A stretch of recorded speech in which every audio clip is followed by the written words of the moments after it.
नमस्कार, गायत्री ज्योतिष केंद्र में आप सभी लोगों का स्वागत है। आप लोगों के लिए हमेशा ही ज्योतिष शास्त्र से जुड़ी महत्वपूर्ण जानकारी के एपिसोड हम समय-समय पर प्रसारित करते रहते हैं। ज्योतिष शास्त्र की हर विधा से संबंधित जानकारी हम आप लोगों के लिए लेकर आते हैं। जन्म कुंडली विश्लेषण हो या नवग्रह जनित उपाय हो, मूलभूत समस्याओं से जुड़े हुए उपाय हो, अंक शास्त्र, शगुन शास्त्र, वास्तु शास्त्र, हस्तरेखा, प्रश्न विद्या, हर प्रकार की जानकारी हमारी आप लोगों के लिए रहती है। जानकारी ऐसी कि जिस पर यदि आप अमल करते हैं तो उसका प्रतिफल आप अवश्य ही देखते हैं। इस बात की पुष्टि हमारे द्वारा पूर्व में प्रसारित एपिसोड के कमेंट बॉक्स में जाकर आप देख सकते हैं। लोगों ने अपनी अभिव्यक्ति वहाँ पर को प्रकट की हुई है कि उन्हें किस तरह से उन उपायों के द्वारा फल प्राप्त हुआ, कितने समय में प्राप्त हुआ। एक एपिसोड नहीं, 2 नहीं, कई 100 एपिसोडों में आप देख सकते हैं लोगों की अभिव्यक्ति। आज भी हम आप लोगों के लिए कुंडली विश्लेषण का एक बहुत अच्छा सुंदर सा एपिसोड लेकर आए हैं कि किस तरह से हम कुंडली विश्लेषण के माध्यम से अपने उपाय, अपने रत्न जान सकते हैं। और अंत में आपको बताएंगे कि राहु ग्रह जनित और मंगल ग्रह जनित, मंगल, गुरु और शुक्र, चंद्र, इनसे संबंधित उपाय। क्योंकि जन्म पत्रिका में जो रत्न लगेगा या जो भी उपाय आदि होंगे वह उससे संबंधित वो आपको बताए जाएंगे। संभवतः अगर यदि आपको भी वो रत्न आदि लगता है तो वो उपाय आप लोग भी कर सकते हैं। तो अंत में राहु ग्रह जनित एक ऐसा उपाय जिस उपाय को करने से अति शीघ्र ही चमत्कारिक परिणाम देखने में आएंगे, आपको बताया जाएगा। फिलहाल हम जन्म पत्रिका विश्लेषण करते हैं। संक्षिप्त तौर पर विश्लेषण रहेगा, जानेंगे कि क्या है इस जन्म पत्रिका के अंदर, कौन से रत्न लगने वाले हैं और कौन से ग्रह हमें परेशान कर रहे हैं, कौन से शुभ ग्रह आदि है। यह जन्म पत्रिका है 27 जनवरी 2010, एक बच्ची की है। जन्म समय है 9:45 सुबह का, बेंगलुरु का जन्म है।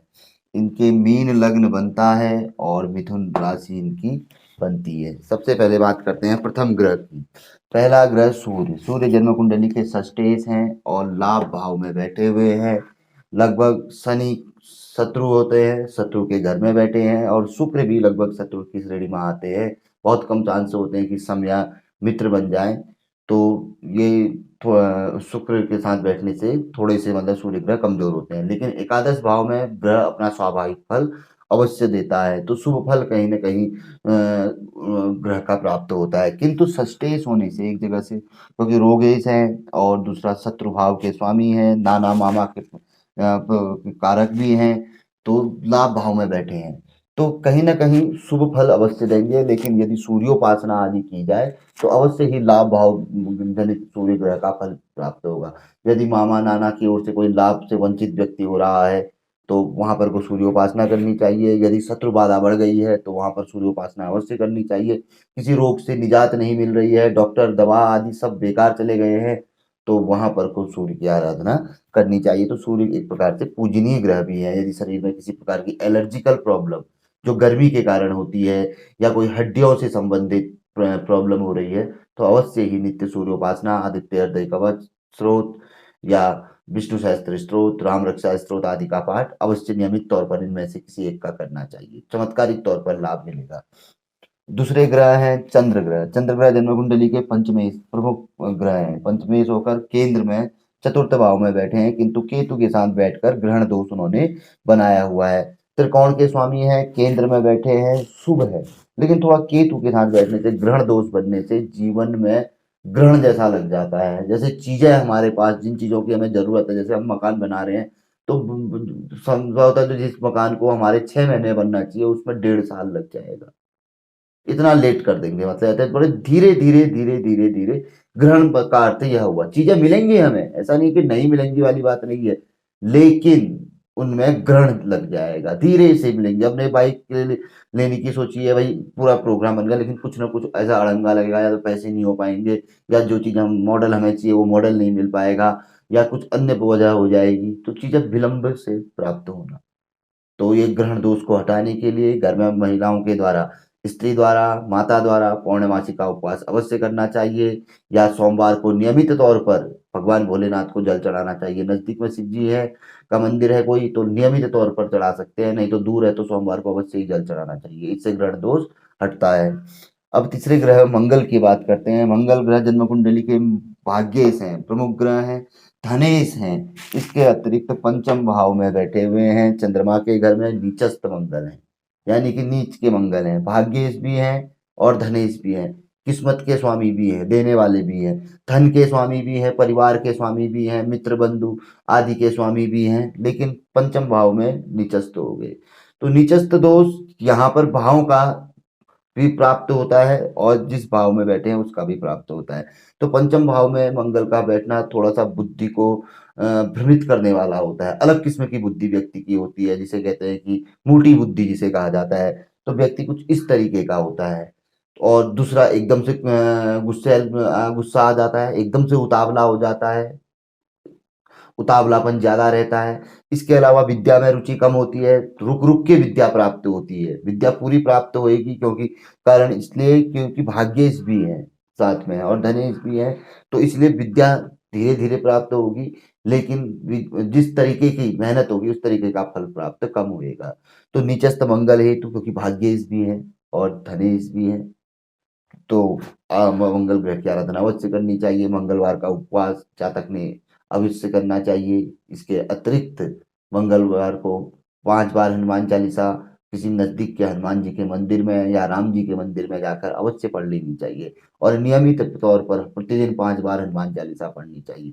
ऐसा करने से भाग्योदय में कभी रुकावट नहीं होगी, धन की जीवन में कभी कमी नहीं होगी, परिवार का सहयोग मिलेगा, मित्र बंधुओं का सहयोग आदि प्राप्त होएगा। और पंचम भाव संतान विद्या बुद्धि भाव भी होता है। विवाह के उपरांत न कोई संतान संबंधी समस्या आएगी और ना ही वह जो अपने मतलब जो अपनी प्रवृत्ति जो एकदम से गुस्सैल प्रवृत्ति होती है या समाज में जिन कुछ आदतें ऐसी होती है जिन आदतों से लोग हमारी निंदा करते हैं, उन आदतों से मुक्ति हमें प्राप्त होगी। तो इसलिए मंगल ग्रह आराधना अवश्य ही कर लेनी चाहिए। अब बात करते हैं बुध ग्रह की। बुध ग्रह जन्म कुंडली के चतुर्थेश हैं, महत्वपूर्ण ग्रह है क्योंकि राशि के स्वामी भी हैं। इसके साथ साथ सप्तमेश हैं और दसम भाव में बैठे हुए हैं, यानी कि केंद्र के स्वामी होकर केंद्र में ही बैठे हैं। किंतु राहु के साथ बैठने से जड़त्व नामक योग बनाया है। जड़त्व नामक योग कोई खराब योग नहीं होता है। जड़त्व मान योग ये होता है कि व्यक्ति मूर्ख बन जाता है इस योग में। अगर आराधना की जाए तो वो जहाँ उसका विपरीत फल भी प्राप्त होता है। व्यक्ति मतलब क्या कहते हैं चतुराई से बहुत सी चीजों को प्राप्त भी करता है।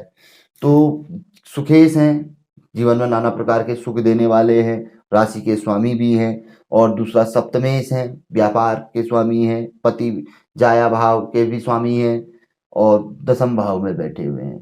तो बुध की स्थिति लगभग लगभग ठीक है। फिर भी बुध के लिए क्योंकि राशि के स्वामी हैं, तो हम चाहे तो भगवान गणेश की आराधना कर सकते हैं, गौ माता की नियमित सेवा कर सकते हैं, गौ माता को कुछ न कुछ चारा आदि अपनी ओर से दे सकते हैं, किन्नर आदि मिले उनको दान कर सकते हैं। अत्यंत सरल उपाय होते हैं। मछलियों को हम कुछ दाना आदि चारा आदि डाल सकते हैं। पक्षियों को हरे पक्षी या कुछ और भी पक्षी जो कर अन्य है उनको कुछ न कुछ दाना हम अवश्य दे सकते हैं। तो इन उपायों से भी बुध ग्रह जो शुभ तो है ही है, जड़ तो या चीजें देंगे, उसमें वृद्धि करेंगे। जो रुकावटें अन्य चीजों के द्वारा हो रही होगी, जैसे ग्रहण दोष से रुकावट हो सकती है, या राहु कभी खराब भाव में आ गया और हमारी बहुत महत्वपूर्ण समय चल रहा है और राहु की स्थिति खराब हो गई तो वहां पर रुकावट आदि पैदा हो जाएगी। तो उन चीजों को दूर करने के लिए ये चीजें हमें करनी चाहिए, तो इससे बुध ग्रह मजबूत रहेंगे। अब बात करते हैं बृहस्पति ग्रह। 5वें ग्रह होते हैं अगर हम वैसे देखा जाए सूर्य से, तो बृहस्पति जन्म कुंडली के महत्वपूर्ण ग्रह हैं, लग्नेश हैं, दशमेश हैं, द्वादश में बैठे हुए हैं। दशम में होकर द्वादश में बैठना यानी कि अपनी रोजी रोटी आदि के लिए घर से दूर प्रवास जाना। लग्नेश है तो लग्नेश या होकर घर से दूर बैठना भी ये माना जाता है कि कम उम्र में शिक्षा आदि के लिए बच्चे को दूर भेजा जाए। कोई बच्चा ही है बच्ची है तो कम उम्र में घर से दूर शिक्षा के लिए, और उसके बाद में भी अपनी रोजी रोटी आदि के लिए समुद्र के नजदीक की जगहों में या विदेश से संबंधित लाभ भी प्राप्त हो सकता है क्योंकि शनि भी केंद्र में बैठे हुए हैं। विवाहोपरांत विदेश में जाकर जॉब करना आदि भी जीवन में ऐसा लाभ भी देखने में आ सकता है, तो इसमें कोई संशय नहीं। तो बृहस्पति जन्म कुंडली के लग्नेश दशमेश होकर शुभ है स्थिति में, द्वादश भाव थोड़ा कुछ खराब भाव होता है। तो जीवन में बृहस्पति ग्रह के खराब प्रभाव से अगर बृहस्पति द्वादश में बैठेगा तो वहां पर को कहीं ना कहीं व्यक्ति को किसी ऐसी चीजों से ऐसी परेशानी से पीड़ित कर देगा कि जो लंबे समय तक चलेगी, जैसे कोई कोर्ट कचहरी मुकदमा या किसी के द्वारा कोई परेशानी देना, कोई शत्रु बाधा ऐसी बाधा दे देगा कि जिससे कि व्यक्ति लंबे समय तक पीड़ित रहे। तो इसलिए जीवन में गुरु ग्रह संबंधित उपाय भी कर लेने चाहिए। हर पौर्णमासी के दिन घर में ब्राह्मण को बुलाकर या 3, 5, 6 ऐसे पौर्णमासी जो होती हैं साल में 2, 3, 4 जो भी लगे आदमी को अपनी गुंजाइश के अनुसार पौर्णमासी के दिन घर में ब्राह्मण को बुलाकर सत्यनारायण की कथा करवा लेनी चाहिए। पीली वस्तुओं का दान करना चाहिए और संभव हो सके तो घर में माता के द्वारा या आप स्वयं मंगलवार का उपवास होगा तो माता द्वारा जब विवाह से पहले गुरुवार का उपवास बच्चे के लिए अवश्य होना चाहिए। इससे क्या रहता है कि गुरु ग्रह जनित जो पीड़ा है, क्योंकि कुल देवता के रूप भी है, हमेशा मदद करेंगे, क्योंकि घर से बाहर अगर बच्चा जाता है तो कहीं न कहीं कुल देवता का मजबूत होना ज़रूरी है, नहीं तो बच्चा भ्रमित हो जाता है, डर जाता है, घबरा जाता है और जिस उद्देश्य के साथ जाता है बाहर अपनी पढ़ाई आदि के लिए या अपने जो प्राप्त करने हैं अपने जीवन में, तो वहाँ पर को वह नहीं कर पाता है, घबरा जाता है और पीछे उसके कदम हो जाते हैं, अन्य लोग उससे आगे निकल जाते हैं। तो कुल देवता का मजबूत होना अत्यंत आवश्यक होता है, जो अंदर से अंदरूनी हिम्मत प्रदान करते हैं। तो गुरु ग्रह जनित उपाय अवश्य ही कर लेने चाहिए। गुरु ग्रह का रत्न भी धारण किया जा सकता है पुखराज, लेकिन पुखराज इतना फलदायी नहीं रहेगा, क्योंकि पुखराज अगर बहुत कीमती पहना जाए लाखों वाला जो असली होता है तो वो कहीं न कहीं फलदायी रहेगा, नहीं तो सामान्य पुखराज यहाँ पर को फलदायी नहीं रहेगा। गुरुवार का उपवास या गुरु ग्रह जनित अन्य उपाय करने ही हितकर रहेंगे। अब बात करते हैं शुक्र ग्रह की। शुक्र ग्रह जन्म कुंडली के तृतीयेश हैं और अष्टमेश हैं। इसके साथ-साथ ही शुक्र ग्रह लाभ भाव में बैठे हैं, लेकिन ये अस्त है लाभ भाव में बैठे हुए।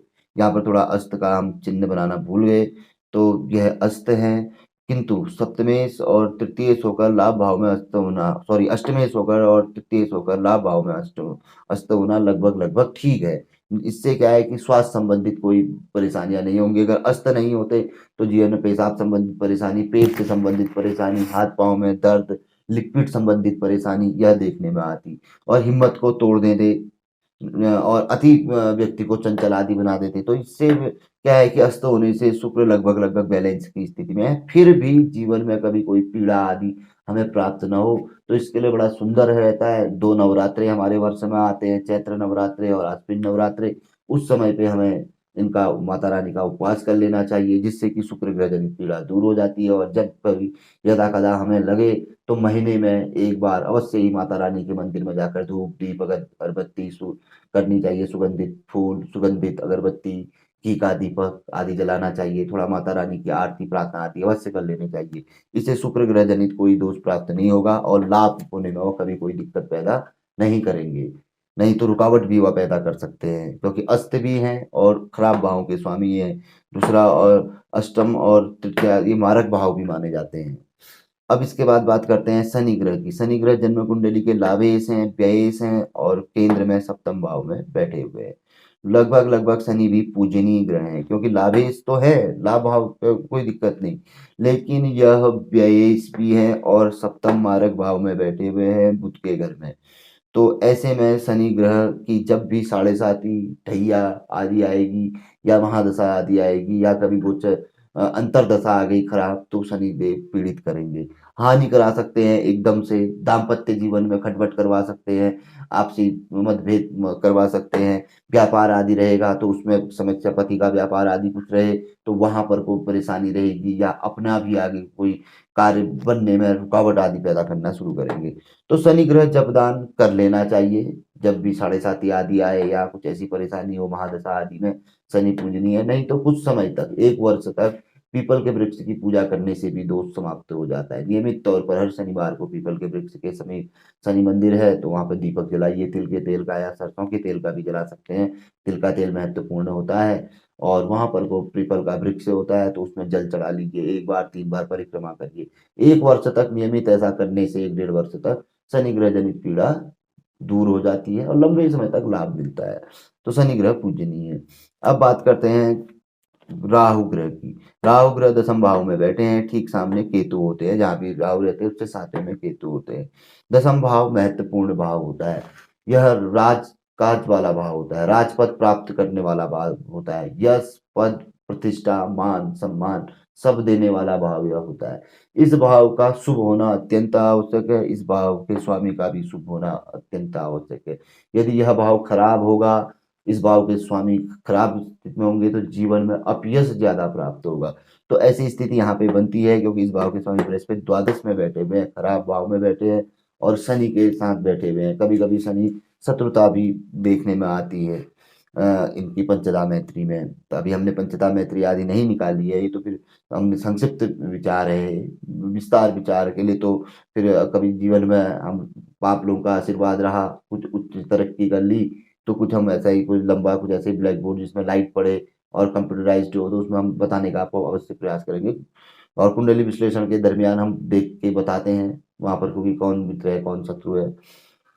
तो ये चीज़ है और बात कर रहे थे हम राहु ग्रह की। तो दसम भाव में राहु हमारे मान-सम्मान में कमी करता है, ब आगे बढ़ने नहीं देता है। हम जितनी मेहनत करेंगे, कहीं न कहीं वो रुकावट पैदा करेगा क्योंकि राहु यहाँ पर को अपने लिए कुछ न कुछ ज़रूर चाहता है।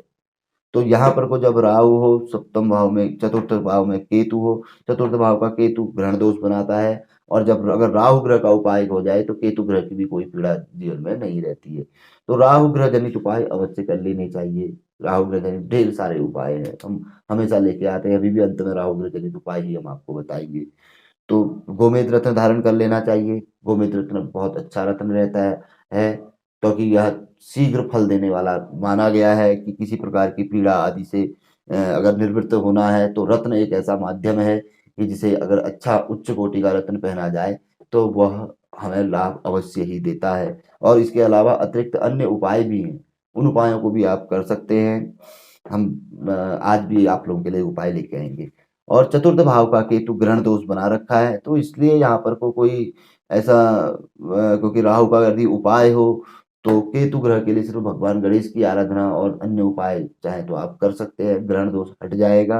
नहीं तो ग्रहण दोष की एक बार आप पूजा आदि करवा सकते हैं जिनकी यह पत्रिका है। यदि किसी व्यक्ति की जन्म कुंडली में ऐसा दोष बन रहा है तो ग्रहण दोष की भी पूजा होती है। तो वहाँ पर को दान आदि जाता है दोनों ग्रहों का और उनका जाप किया जाता है।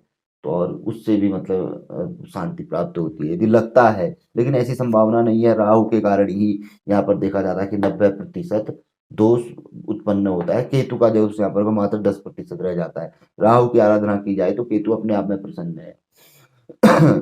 तो राहु ग्रह जनित यह और तो इसके अलावा एक चीज और वर्तमान में देखी जाए तो राहु की ही महादशा चल रही है। तो राहु ग्रह का जप दान पूजन कराना अत्यंत आवश्यक रहता है।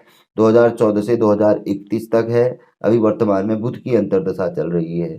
तो राहु की अभी महादशा है। राहु महत्वपूर्ण समय भी अब आ रहा है क्योंकि जिस हिसाब से देखा जाए 2010 की डेट ऑफ बर्थ है, 13 साल की ये बच्ची है।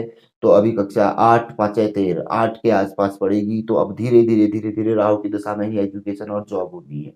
यानी कि 31 तक के लिए अभी से कम 7-8 साल है। तो ये महत्वपूर्ण समय है। तो यहाँ पर को राहु ग्रह जनित उपाय अवश्य करने चाहिए और जप दान पूजन कर अवश्य करना चाहिए। जप दान करने के बाद पूजन दान सामग्री जो इनके योग्य पात्र होते हैं उनको दे देना चाहिए।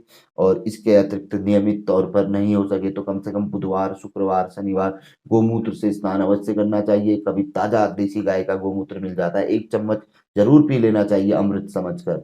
और दूसरा, सोते समय शहद खाना चाहिए। साफ सफाई का विशेष ध्यान रखना चाहिए। फटे पुराने कपड़े आदि नहीं पहनने चाहिए। ये चीजें करनी चाहिए।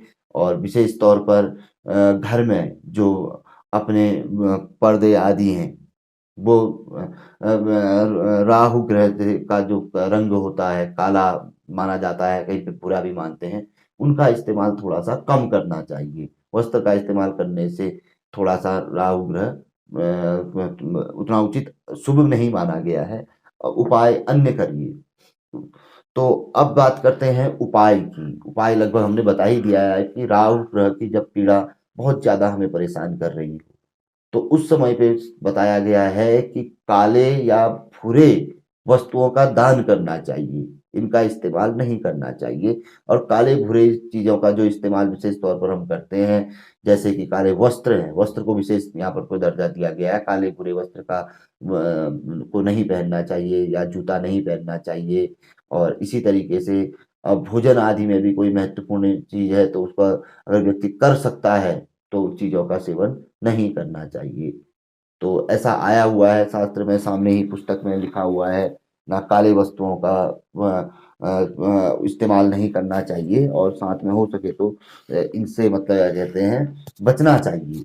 तो विशेष तौर पर मतलब क्या कहते हैं आप वस्त्र के लिए यहाँ पर कुछ ज़्यादा महत्वपूर्ण है कि काले और नीले भूरे वस्त्र का इस्तेमाल ना करें, नीले का कर सकते हैं।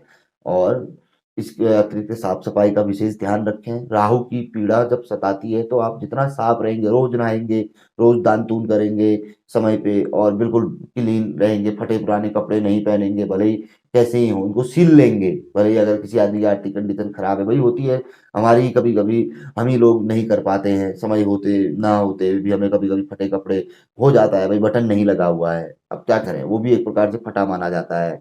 तो ये चीजें रहती है, तो इन चीजों को पर जरूर ध्यान दें। और इसके अलावा काले और भूरे रंग का भी इस्तेमाल जैसे लोग मेहंदी आदि में करते हैं, नहीं किया।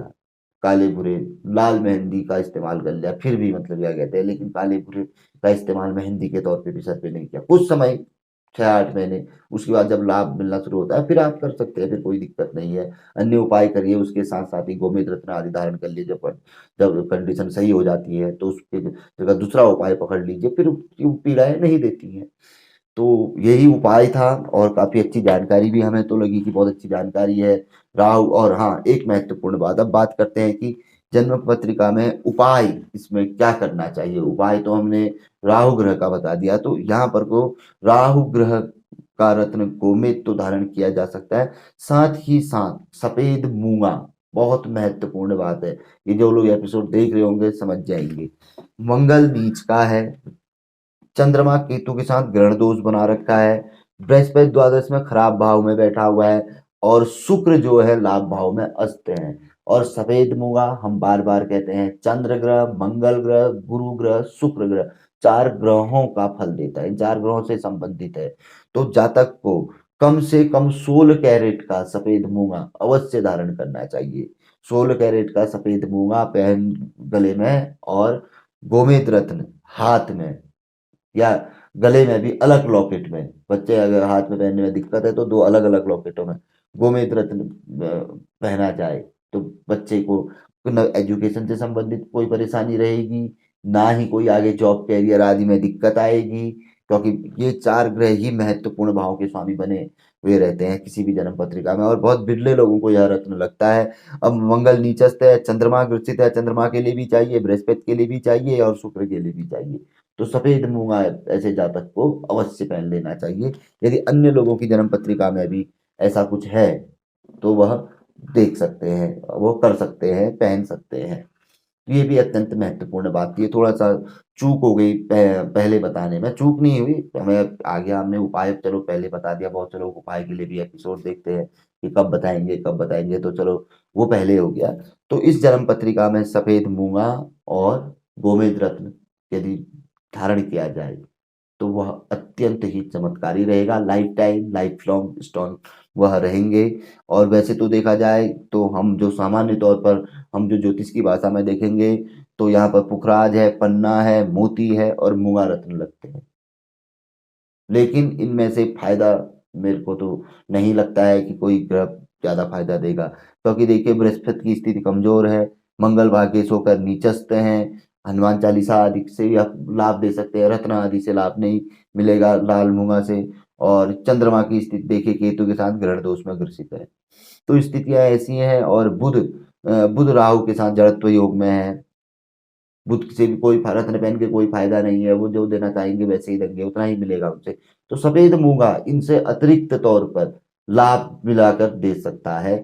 और राहु का रत्न गोमेद या सारी बाधाओं को हटाकर कहीं ना कहीं तरक्की में व्यक्ति को, अगर ये लोग तरक्की में अगर सहायता प्रदान करना शुरू करते हैं तो व्यक्ति अगर जहाँ 2 में पहुंचने वाला होगा वो सीधे 5 में पहुंच जाएगा, जहाँ 5 में पहुंचने वाला होगा सीधे 10 में पहुंच जाएगा, ये डबल रफ्तार से व्यक्ति को आगे बढ़ाते हैं।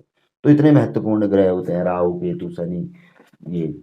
तो जानकारी कैसी लगी हमें जरूर आप बताइएगा, पसंद आए तो जरूर आगे बढ़ाकर शेयर करिएगा, लिखिएगा जरूर कि आगे को भी आप कुंडली विश्लेषण करिए करके, तो हमें भी बड़ा अच्छा लगेगा। नए लोगों से आग्रह रहता है गायत्री ज्योतिष केंद्र के साथ जुड़े, चैनल को सब्सक्राइब करें, बेल आइकन दबाएं, बहुत अच्छी जानकारी है गायत्री ज्योतिष केंद्र की, कभी न कभी कहीं ना कहीं हमारी हो या किसी की भी हो ज्योतिष संबंधी जानकारी काम ही आती है, काम ही आएगी। तो मिलेंगे ऐसी किसी बहुत अच्छी जानकारी के एपिसोड के साथ अगले वीडियो में। तब तक के लिए नमस्कार, जय श्री राम, जय श्री कृष्णा, ओम नमः शिवाय।